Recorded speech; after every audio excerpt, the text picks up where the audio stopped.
Você sabe que o brasileiro tem, você tem e eu tenho, porque é da nossa cultura, uma coisa que é apavorante. Todo estrangeiro apavora com uma frase que nós dizemos, que é assim: eu vou acabar com a tua raça. Essa expressão, ela é de uma violência. Primeiro que ela é genocida. Ela é genocida. Você já começa a trazer à tona tudo aquilo que é o horror da vida. É possível, mas não é obrigatório. Eu vou acabar com a tua raça significa não vou deixar rastro. Eu acho que a vingança, ela é como a ideia da raiva, né? Várias vezes você já leu, né, quanto se diz, é uma frase antiga, não tem autoria definida, que o ódio, por exemplo, é um veneno que você toma desejando que faça mal a outra pessoa. É você que toma, mas você acha que vai fazer mal para o outro. Há uma diferença entre desculpa e perdão. Desculpa é a coisa leve. Isto é, tudo bem, ok, isso não é perdão. Por exemplo, você me ofendeu por qualquer razão, ou fez algo que não deveria fazer, eu te desculpo, mas eu não te perdoo. Isto é, eu continuo convivendo contigo, mas não vou esquecer. O perdão é a promessa do esquecimento. O perdão significa, eu sei, mas eu nunca mais vou lembrar obrigatoriamente, eu não vou trazer isso de novo para a nossa convivência. Nesse sentido, acho que a vingança é a ausência do perdão. E a vingança, em grande medida, como ela não é justiça, né, ela é apenas o troco, ela é apenas o retorno do que não devia, ela não deveria estar nas nossas mãos, porque nós não somos um ser confiável, né, como seres humanos, para fazer tudo que é a justiça. A nossa capacidade de falhar, ela é tão grande que deixar na minha mão ou na tua a capacidade de dar o troco em algo que nós fizeram é meio arriscado. É melhor que a gente crie instituições, né, como é o caso do judiciário, em que a gente organiza as regras em que será feita a justiça sem que ela seja vingança. Porque é tão interessante que às vezes a gente tem a falsa impressão de que se eu me vingar eu vou ser feliz. Então eu faço aquilo, não, agora sim, agora eu dei o troco, agora eu me vinguei, agora eu estou feliz. Não existe essa possibilidade. Não existe isso. Não existe, porque essa ideia, no meu entender, de que você possa ficar satisfeito, né, com a revanche, ela é absolutamente vazia.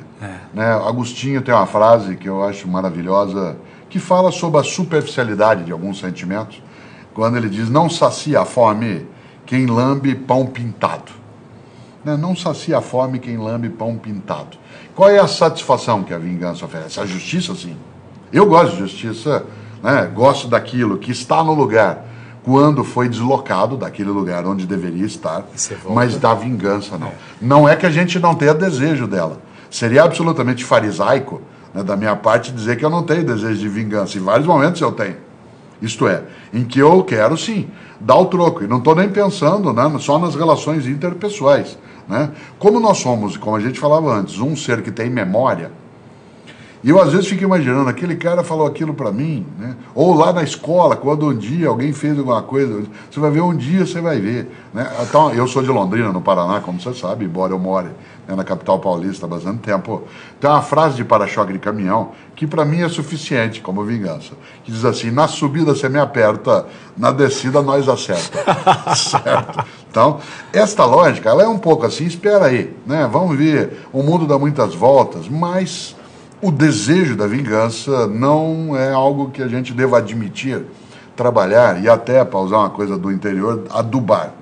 Não dá para ficar adubando isso, porque ele faz mal, ele corrói por gente mesmo. Ele é autofágico, é autodestrutivo. Ô Cortella, uma coisa interessante que eu acho assim, um dos exemplos mais significativos dessa história da não vingança e do perdão é do Mandela, né? Sim, claro. Você pensar um homem que ficou preso quase 30 anos e ele tem poder para se vingar de quem fez aquilo com ele, mas ele escolhe, né? Falando do desejo, pensei em Aristóteles aqui, desejo, escolha, aspiração, ele escolhe não permitir que esse desejo de vingança seja mais forte do que a aspiração que ele tinha de construir um povo Uma das unido, emoções, né, que eu tive na vida foi conhecer Nelson Mandela, pessoalmente.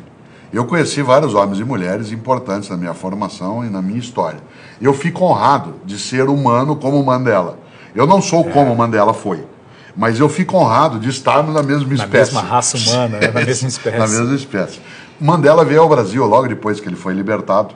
E eu tive a honra de também estar, quando ele veio visitar a cidade de São Paulo, eu era secretário de Educação, na prefeitura ele veio visitar, e eu tive a honra, Xalita, de apertar a mão do Nelson Mandela. Você imagine, quando eu apertei a mão do Mandela, as minhas pernas bambearam.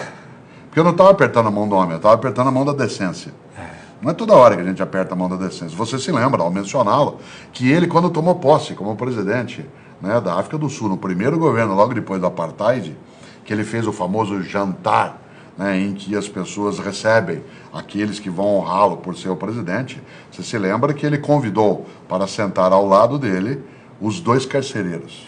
Exatamente. É impressionante. É impressionante. Isso. Aliás, é mais do que isso, é irritante. É irritante. Como é que ele é capaz de fazer uma coisa dessa? Ele me humilha ao fazer isso, porque eu gostaria de ser capaz dessa grandeza. Exatamente. Eu sou bem menor que ele, não que isso seja, né, um alto desprezo, mas é verdade. Um homem que passa 27 anos preso, 18 numa solitária, de 1,60 m. Mandela tinha 1,90 m de altura. Em 18 anos ele ficou recluso numa pequena jaula, onde ele só saía para ser interrogado e torturado. Advogado, né? Um homem que tinha toda uma trajetória possível, líder na comunidade dele.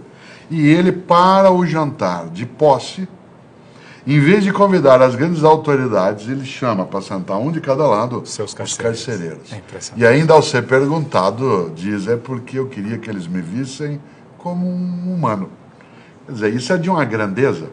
O que faria você ou eu, claro, se a gente passa 27 anos sendo torturado, preso, vitimado, ofendido, né, agredido, e aí você tem em mãos o poder de ser presidente da República. De retribuir tudo, de dar vingar, de dar o troco. De dar o troco. O que ele faz? Ele humaniza a ideia e não se rebaixa. É de uma grandeza imensa. Eu acho que a gente tem poucos homens e mulheres na história que foram capazes de fazer isso com tamanha densidade. Claro, Jesus de Nazaré o fez, né, mas é outra dimensão. Né? Mas a gente encontra isso em Sócrates, né, que vai sim para o fim, para a morte, com a cabeça erguida. Não quer fugir. Não quer, não sai. A gente encontra isso, né, naquilo que fez um dia Siddhartha Gautama, no modo de vida que escolheu. Né, encontramos isso. Francisco de Assis. Né, encontramos isso com Martinho Lutero, naquilo que conseguiu enfrentar. Encontramos isso com Madre Teresa de Calcutá. Irmã Dulce. Aquela mulher que era frágil, com a coluna, dormiu mais de 20 anos numa cadeira sentada, cadeira de madeira por causa da dor. Uma mulher desse tamanhozinho, de amar, né? Tem uma obra que hoje atende mais de 70 mil pessoas por dia. Você lembra da teoria da Irmã Dulce, da teoria da última porta? Né? Em que ela dizia, nós temos de ser, as irmãs, a última porta que alguém bate. Depois de nós não pode ela não ter outro lugar para procurar. Ela tem que achar em nós a acolhida. Começou num galinheiro, na Cidade Baixa, em Salvador, ali perto da Praça Roma. Né? Essa fragilidade de alguém que se torna grande, quando você cita o Mandela, né, em vez de lamentar, o que ela fez? Ou ele fez? Foi atrás, foi buscar.